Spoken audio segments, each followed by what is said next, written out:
নমস্কাৰ মই মজিদ বন্ধুসকল লগতে চাওক আজি 9টা গুৰুত্বপূৰ্ণ খবৰ।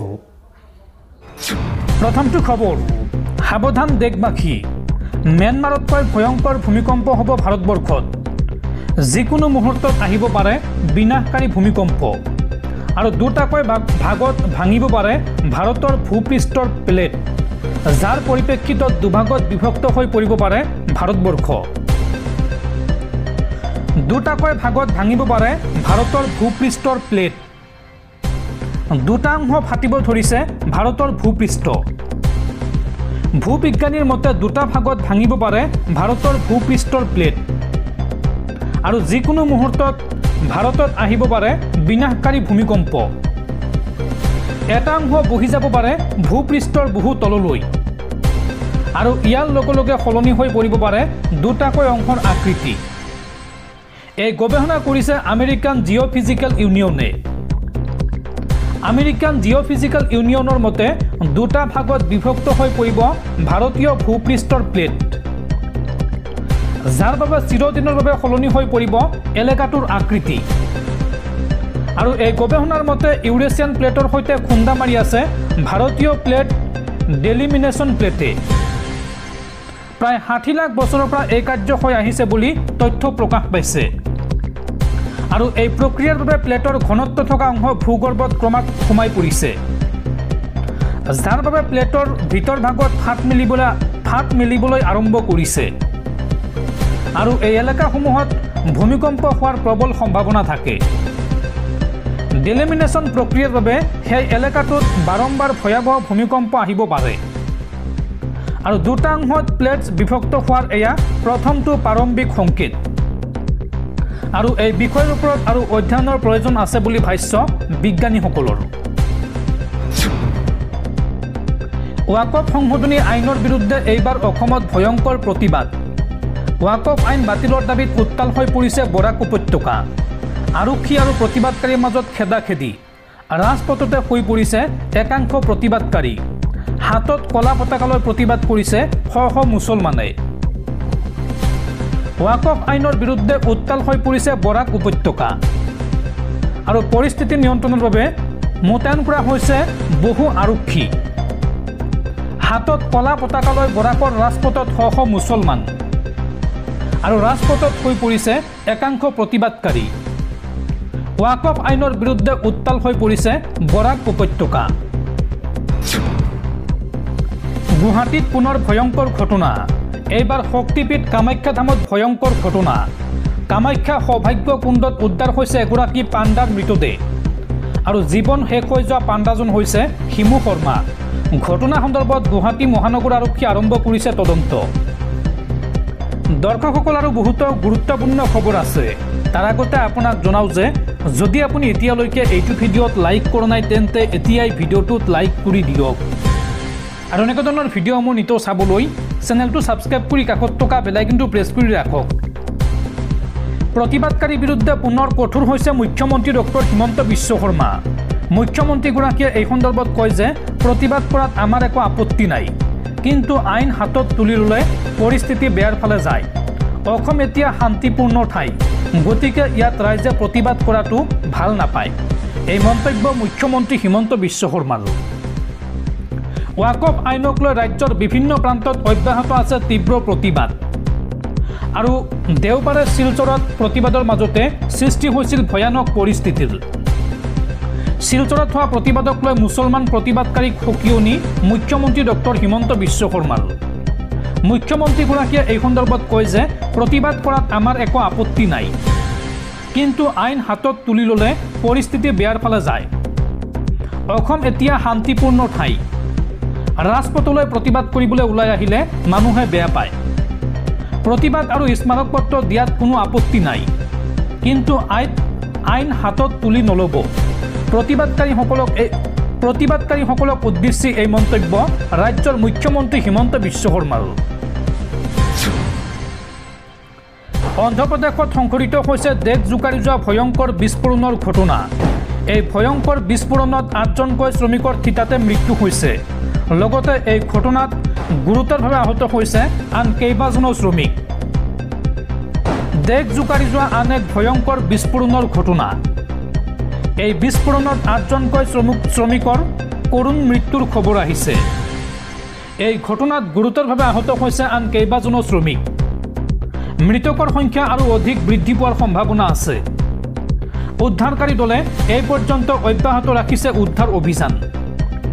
এটা ফটকাৰ কাৰখানাত সংঘটিত হৈছে এই বিস্ফোৰণৰ ঘটনা আৰু এই পৰ্যন্ত জানিব পৰা হোৱা নাই বিস্ফোৰণৰ কাৰণ।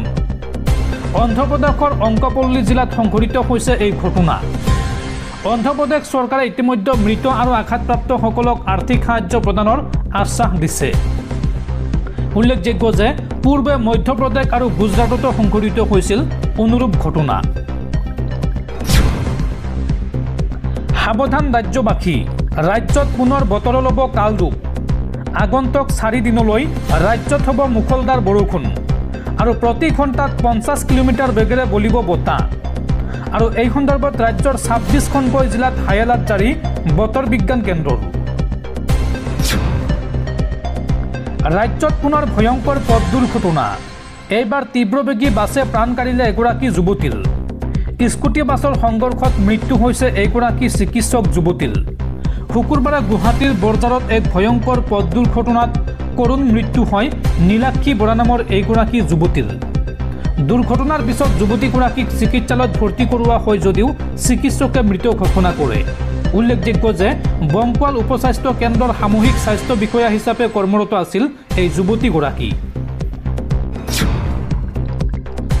দেশত দ্ৰুতগতিত বৃদ্ধি পাইছে UPI ব্যৱহাৰকাৰীৰ সংখ্যা আৰু UPI এতিয়া প্ৰযুক্তি নহয়, জনসাধাৰণৰ অভ্যাসলৈ পৰিণত হৈছে UPI ব্যৱহাৰ।